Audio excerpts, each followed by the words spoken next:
Women active political participation boosting economic development.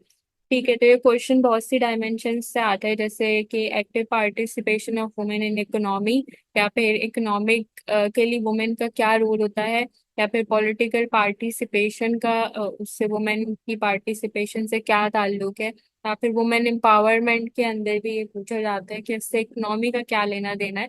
तो सारी सूरतों में आंसर जो है वो एक ही होगा, और आंसर जो है वो यही लिखना है। ठीक है, सबसे पहले हमारे पास आ जाता है मोर equitable society is form. Women की जो पॉलिटिकल पार्टिसिपेशन होती है वो जो है वो उसकी प्रोस्पेरिटी बहुत ज्यादा होती है एज कम्पेयर टू मैन, यानी कि वुमेन जो है वो ज्यादातर इंकरेज करने की क्वालिटी रखती हैं। जैसे कि सोसाइटी होती है हमारी, उसके अंदर इकोनॉमिक डेवलपमेंट वुमेन के थ्रू इस तरह से हो सकती है कि हम लोग बहुत जगह देखते हैं कि हमारी जो फीमेल है या मदर है वो बहुत अच्छे से घर को चलाती हैं, और जो मेल है एज कम्पेयर टू फीमेल, उनकी जब सैलरी आती है तो वो फौरन से खर्च कर देते हैं। और एक रिसर्च के अकॉर्डिंग भी ये निकला था कि अ, जो मेल इनकम आती है उनके पास, वो 2 दिन में ही उड़ा देते हैं। मतलब मेजोरिटी मेल ऐसे होते हैं कि उनके पास इनकम आती है और वो 2 दिन में उड़ा के उनको पता ही नहीं चलता कि वो गई कहाँ है। पर जबकि हम वुमेन की बात करें तो वो उसको सेफ रखती हैं पैसों को, और वो उससे बहुत सारी चीजें कर सकती हैं, और फिर उसको उसके अंदर से भी सेव कर लेती हैं, यानी सारे काम करने के बाद भी उसको सेव कर लेती हैं। मोर इक्विटेबल सोसाइटी इस तरह से कि वुमेन की जो वुमेन के अंदर ऐसी क्वालिटी होती है कि वो इक्विटी बेस्ड सोसाइटी रख सकती हैं, यानी कि हमारे इकोनॉमिक डेवलपमेंट में अच्छे से रोल प्ले कर सकती हैं। सेकेंड हमारे पास आ जाता है gender responsive budgeting is made possible. यानी कि हमारी पॉलिटिकल पार्टीज क्या होती हैं कि वो बजट के अंदर जो वो हेरा फेरी कर रही होती हैं, यानी कि जेंडर के अंदर भी डिस्क्रिमिनेशन क्रिएट कर रही होती हैं, और हमारे हेल्थ सेक्टर या फिर एजुकेशन सेक्टर को वो फंड नहीं मिल रहा होता जो फंड मिलना चाहिए। अगर हमारे पास फीमेल आ जाती हैं तो हमें बहुत ज्यादा उम्मीदें हैं कि वो अच्छे से बजटिंग सेट कर सकती हैं, क्योंकि फीमेल जो है वो बहुत रिस्पॉन्सिबल होती हैं एज कम्पेयर टू मेल, और वो इस चीज को समझती हैं कि हेल्थ कितनी इंपॉर्टेंट है और एजुकेशन कितनी इंपॉर्टेंट है और इसकी फैसिलिटीज कितनी इंपॉर्टेंट है। क्योंकि वुमेन को जो है वो बहुत सारे हेल्थ इश्यूज फेस करने पड़ते हैं, यानी कि जो वुमेन बर्थ इश्यूज हैं उसके अंदर भी बहुत से हॉस्पिटल रहते हैं जहाँ पे प्रॉपर फैसिलिटीज प्रोवाइडेड नहीं है। यानी वुमेन के इस तरह के हेल्थ इश्यूज हैं जैसे कि ब्रेस्ट कैंसर और बहुत से ऐसी चीजें जिसकी फैसिलिटीज डिफरेंट हॉस्पिटल्स के अंदर प्रोवाइडेड नहीं है। तो वो उनको ज्यादा पता है कि इस हेल्थ इश्यूज से किस तरह से निकलना है और किस तरह से फेस करना है, क्योंकि ज्यादातर अगर देखा जाए तो बीमारियां जो है वो फीमेल के अंदर ज्यादा होती हैं, क्योंकि उनको ज्यादा चीजें फेस करने को मिलती है, मेल के अंदर इतनी ज्यादा नहीं होती हैं।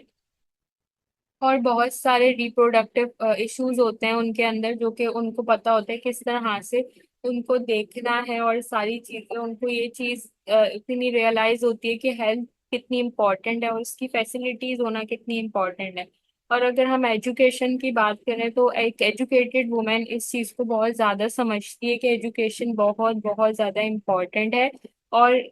जबकि हम मेल सेक्टर को देखें तो वो एजुकेशन को इस चीज से कहीं ना कहीं आके रिलेट कर देते हैं कि एजुकेशन जो है वो एंड में हमें या तो जॉब दिलाती है या फिर इसका लेना देना जॉब का ही होता है, यानी इसका जो लिंक है वो इंडीड जॉब से है, क्योंकि वो उनको पता होता है कि उन्हें ब्रेड विनिंग का काम करना है, तो वो हर चीज को उसी चीज से लिंक कर रहे होते हैं, जबकि ऐसा ऐसा जो है वो रियलिटी में नहीं है। तो सेकंड पे हमारे पास ये आ गया। थर्ड पे हमारे पास आ गया better profitability for companies. Better profitability किस तरह से, कि एक रिसर्च के अकॉर्डिंग ये सामने आया है कि जिन कंपनीज में वुमेन की स्ट्रांग लीडरशिप होती है, यानी जो कंपनीज वुमेन चला रही होती हैं बाहर वेस्ट के अंदर, या जितनी भी कंपनीज वुमेन देख रही होती हैं, उनके जो एनुअली उनकी इक्विटी आती है, वो रिटर्न ऑन इक्विटी आती है, वो 10.1% आती है। जबकि वो कंपनी जो कि मेल सेक्टर चला रहे होते हैं, यानी मेल जेंडर चला रहे होते हैं, उनका जो इक्विटी रेट है वो 7.4% है, यानी बहुत ज्यादा डिफरेंस है। ठीक है, ये हमें शो करता है कि अगर हम कंपनीज के अंदर वुमेन की पार्टिसिपेशन लेकर आए तो वो बहुत ज्यादा आगे जा सकती हैं। अगर हम एक ड्रामा की बात करें, यहाँ पे अगर ड्रामा कोट करना हो तो एक ड्रामा था बहुत फेमस, सवा कमर का, सीरियल किलर के नाम से। तो सीरियल किलर के अंदर वो एंड तक कोशिश करती रहती है, यानी कि सब कहते हैं कि यार जल्दी से कातिल को पकड़ो, क्योंकि हमें जो है वो पेश करना है आगे, किसी को भी कातिल बना के आगे जो है वो दिखाना है, क्योंकि बहुत देर हो गई है, मीडिया की तरफ से बहुत प्रेशर आ रहा है और हमें जो है वो किसी ना किसी को दिखाना है कि यार हमने कातिल पकड़ लिया, हमारा इंप्रेशन खराब हो रहा है। बट सारे लोग उस कातिल को जो कि नहीं होती है कातिल, उसको कातिल बना के सामने लेकर आते हैं। फिर सवा कमर जो है वो कहती है नहीं ये कातिल नहीं है, सब कहते हैं नहीं क्लोज हो गया है केस, अब आगे बढ़ो, छोड़ो इस चीज को, खत्म कर दो। बट नहीं, वो इस तरह नहीं करती। वो चीज उसको बहुत ज्यादा रियलाइज होती है कि मैं बेगुनाह को क्यों सजा दूं, मतलब मैं असल कातिल को ही सजा दिलवाऊंगी, बेगुनाह को क्यों सजा दूं। उसको अंदर ही अंदर ऐसा फील हो रहा होता है कि वो कातिल नहीं है, बट सब लोग वहां पे जितने भी मेल होते हैं वो कहते हैं छोड़ो केस सॉल्व हो गया, बस हमें मिठाई मिल गई, बस बहुत है, हमारी रेपुटेशन अच्छी हो गई, बस ठीक है। लेकिन वो इस चीज को बहुत ज्यादा वो करती है कि नहीं, मैं अगर मुझे नहीं लगता कि ये कातिल नहीं है तो फिर मैं इस चीज को नहीं मानती हूँ, मैं असल कातिल को सामने लाऊंगी। और वो इस केस को दोबारा से स्टडी करती है और दोबारा से जो है वो सब कुछ लेकर आती है सामने, मीडिया के सामने, जिसकी वजह से उसकी जॉब से भी उसको कुछ दिनों के लिए निकाल दिया जाता है कि आप ऑफिस में आके काम नहीं कर सकती। फिर भी वो पीछे से काम कर रही होती है उस केस के ऊपर, वो एंड में उस कातिल को भी पकड़ती है। तो ये भी हमारे पास एक बहुत बड़ी एग्जाम्पल है। और वहां पे भी जो उसके नीचे के एम्प्लॉयज होते हैं, ये पुलिस ऑफिसर्स होते हैं, वो यही कह रहे होते हैं कि ये जो औरतें होती हैं ना, ये आराम से टलती नहीं है, ये बहुत ज्यादा ना गहराई तक जाती हैं हर चीज की। तो इट मीन्स कि औरतें वाकई ही चीजों की गहराई तक जाती हैं और वो हर चीज को अच्छे से देखती हैं, ऑनेस्टी के साथ देखती हैं। ये नहीं कि उनको जो लग रहा होता है वो उसी को कहती हैं कि हाँ चलो यही ठीक है। अगर कोई औरत किसी फील्ड में आती है तो वो फिर लॉयलिटी के साथ काम करती है और वो उस चीज के साथ बहुत ज्यादा लॉयल होती हैं। फिर हमारे पास सेकंड आ जाता है Pakistan socio economic realities and need for women's participation in politics. हमारे पाकिस्तान की इकोनॉमिक रियलिटीज क्या है और हमें वुमेन पार्टिसिपेशन की क्या जरूरत है पॉलिटिक्स के अंदर। ठीक है, हमारी जो सोशियो इकोनॉमिक कंडीशन है अभी जो चल रही है उसके अंदर वुमेन की पॉलिटिक्स या वुमेन की पार्टिसिपेशन इतनी ज्यादा नहीं है। यानी कि हम जो देख रहे होते हैं वो वुमेन ज्यादातर किसी पार्टीज के अंदर नजर आती हैं, वो प्रॉपर गवर्नमेंट के अंदर नहीं होती हैं या प्रॉपर उनको कोई सीट नहीं दी जाती, उनको सिर्फ इसलिए रखा हुआ होता है कि वो लड़ने में थोड़ी अच्छे से लड़ सकती हैं या फिर अपनी बात मनवा सकती हैं, या फिर वो वुमेन कोटा इस्तेमाल करके कि यार वुमेन है इनको आगे रखा जाए तो कोई मेल इनसे बदतमीजी नहीं करेगा और ये कुछ भी बोल लेंगी आके। तो इस तरह की चीजें इनको आगे रखते हुए पाकिस्तानी सोसाइटी के अंदर फीमेल को कंसिडर किया जाता है कि आप पॉलिटिक्स में जो है वो सिर्फ आपका ये रोल है, सिर्फ आपको बोलना है। तो एक बहुत फेमस इमरान खान की ही सपोर्टर है जो कि बहुत ही बुरे बुरे वर्ड्स यूज करती हैं, बट कोई भी उन्हें कुछ नहीं कहता। तो उनको भी इसीलिए रखा हुआ है। और बहुत सी ऐसी पॉलिटिकल पार्टीज के अंदर बहुत सी वुमेन ऐसी हैं जो कि बहुत गलत गलत वर्ड्स यूज करती हैं, बट कोई भी उन्हें कुछ नहीं कह सकता, क्योंकि वो वुमेन है। और क्योंकि वो फीमेल है इसलिए कोई उन्हें कुछ कह देगा तो फिर वो अपना वुमेन कोटा यूज करके फिर ये कहेंगी कि इसने मुझे हरास किया और इस तरह की चीजें। तो ये सारी चीजें पाकिस्तान के अंदर चल रही होती हैं। सबसे पहले हमारे पास आ जाता है poor representation of women in politics, यानी कि हमारी जो रिप्रेजेंटेशन है पॉलिटिक्स के अंदर वुमेन की वो बहुत ज्यादा गलत है। पाकिस्तान जो है वो 148 में रैंक करता है out of 149 country, world economic forum की रिपोर्ट है जेंडर इक्वालिटी की 2018 की। ठीक है, पाकिस्तान की जो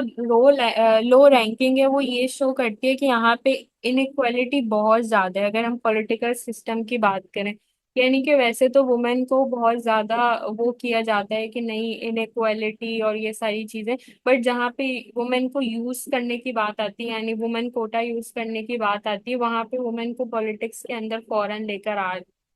आया जाता है कि इनको लेकर आया जाए ताकि हमारी पॉलिटिकल पार्टीज के अंदर हम कोई बात आराम से मनवा सकें, या फिर टॉक शोज के अंदर इनको बिठाया जाए ताकि हम अपनी बात को जो है वो आगे पहुंचा सकें।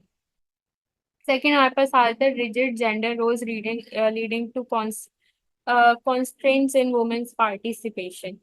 हमारे यहाँ जो पब्लिक और प्राइवेट सेक्टर है वो बहुत ज्यादा पाकिस्तान के अंदर इन है, यानी कि वुमेन को जो वो पब्लिक स्फेयर नहीं समझा जाता, उसको प्राइवेट स्फेयर समझा जाता है। और ये पाकिस्तान में ये चीज बहुत बहुत कॉमन है। यानी कि अगर किसी की शादी भी हो रही होती है, यानी कोई एजुकेशन कर रही होती है लड़की, या किसी फील्ड में होती है, फिर पॉलिटिक्स में होती है, किसी भी जगह पे होती है, तो जब उसकी शादी होती है उसके बाद उसकी ये सारी चीजें खत्म हो जाती है। यानी मेजोरिटी लड़कियों के साथ ऐसा होता है कि वो किसी फील्ड में होती हैं और आफ्टर मैरिज वो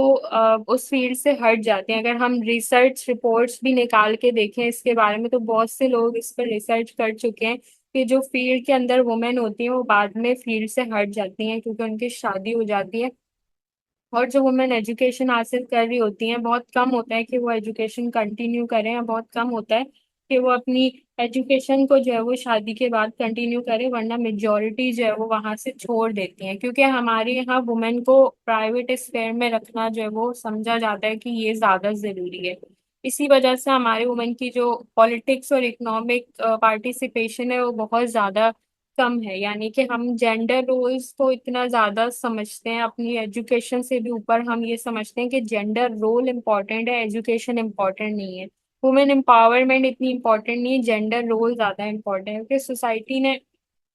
जेंडर रोल सेट किए हुए हैं कि आपका ये जेंडर है तो आपका ये रोल है, आपको ये रोल प्ले करना है। तो इसी को लेते हुए हम जेंडर रोल को ज्यादा प्रायोरिटी देते हैं, और एजुकेशन या पॉलिटिक्स या किसी भी ऐसी चीज जो वुमेन की एम्पावरमेंट की बात कर रही हो उसको हम ज्यादा प्रायोरिटी नहीं देते हैं। थर्ड हमारे पास आते हैं increase likelihood of sexual harassment in politics of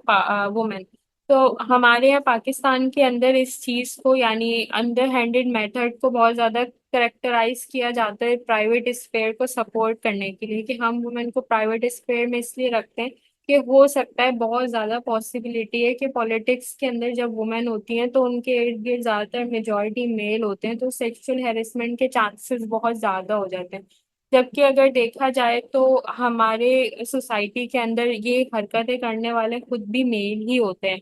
और ये कोई नहीं देखता कि जो कर रहा है वो जेंडर कौन सा है, बल्कि उल्टा ये देखा जाता है कि इस जेंडर को यहाँ ना भेजा जाए क्योंकि ये जेंडर खराब है।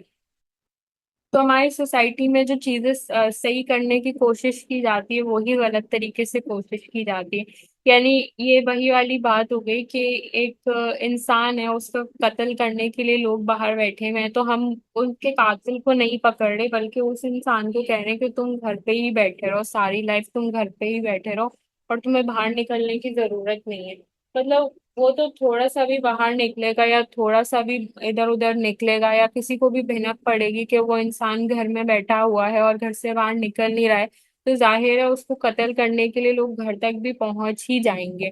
तो इस तरह नहीं होता कि किसी इंसान को ये समझ के कि बहुत ज्यादा पॉसिबिलिटी है पॉलिटिक्स के अंदर वुमेन के साथ हरेसमेंट की, तो इसलिए पॉलिटिक्स पार्टिसिपेशन जो है वो अच्छी नहीं है। तो इस तरह नहीं सोचना चाहिए, बल्कि इस तरह सोचना चाहिए कि वुमेन एम्पावरमेंट से हमारी जो इकोनॉमी है वो बहुत ज्यादा अच्छी हो सकती है। और अगर हम यही सोचते रहेंगे और वुमेन को पीछे करते रहेंगे तो हमारी इकोनॉमी जो है वो लो ही रहेगी, क्योंकि हमारे यहाँ ज्यादातर पॉपुलेशन जो है वो वुमेन की ही है। उसके बाद हमारे पास आता है the need for having more women leaders. ये क्वेश्चन और भी तरीकों से आता है, यानी कि वुमेन को एज ए लीडर अगर हम समझ सकें तो इस तरह करके भी आता है, और भी तरीके से आ सकता है women empowerment, need for women empowerment करके बहुत सारी तरीकों से क्वेश्चन आ जाता है। लीडरशिप के नाम से नहीं आए तो एम्पावरमेंट के नाम से आ सकता है, यानी कि जेंडर इक्वालिटी के उससे भी आ सकता है कि जेंडर इक्वालिटी को खत्म करने की क्या जरूरत पेश आई, और इस तरह के बहुत तरीकों से आ सकता है। जरूरी नहीं है कि सिर्फ लीडर्स के उससे ही आए, बट आधा मेजोरिटी ये क्वेश्चन इसी तरह से, क्योंकि जेंडर स्टडीज में क्वेश्चन जो है वो चेंज नहीं होते, वो एक ही तरीके से आ रहे होते हैं। तो इसलिए मैंने भी इसकी यही हेडिंग रखी है, the need for having more women leaders. हमारे यहाँ क्या जरूरत है, लाइक वुमेन लीडर्स की इतनी जरूरत क्यों पेश